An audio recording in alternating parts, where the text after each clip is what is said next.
Do you think Daytona is going to happen?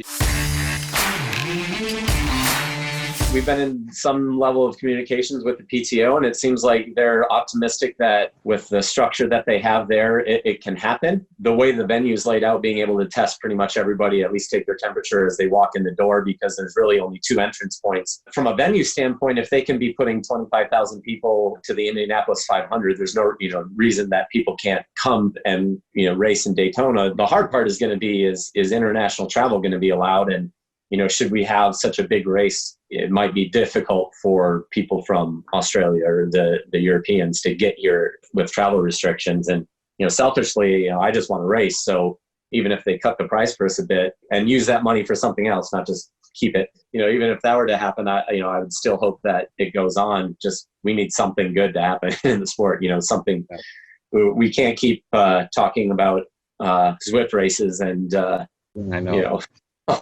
and trash talking up Mount Lemmon. As long as it's allowed, the race should take place no matter what. And it's just a matter of the worst case scenario being only Americans going.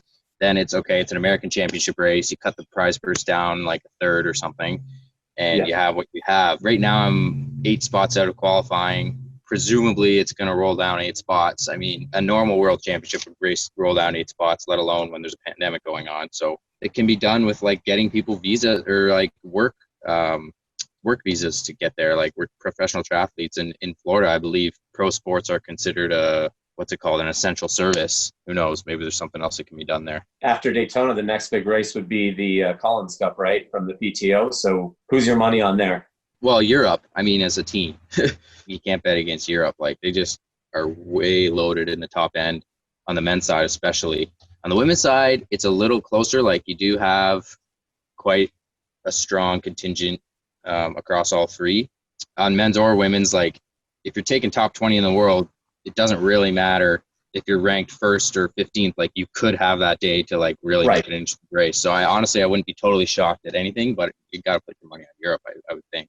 Yeah, I mean, we definitely saw that, especially on the women's side. Last Kona, I don't think many people would bet against Daniela, and that just didn't turn out that way. Who would you want on your team? If you could draw up your own team. Internationals? Well, yeah, I mean, you'd want, for a race that distance, you probably want like Lionel, and I mean, Jan would be obviously possible to. Alistair can race really, really well if he doesn't like get way too jacked up about it. I mean, he's amazing no matter what, but if he races an even race, he's probably almost impossible to beat too. There's some guys that just race really well in the heat. There's some that race well in the cold. If it's windy, it's going to favor some bigger guys. So, that's going to be a big factor. I don't know if it would determine the overall, end all results. It's kind of interesting because the PTO point system and the Collins Cup, like within the race point system, are like opposite.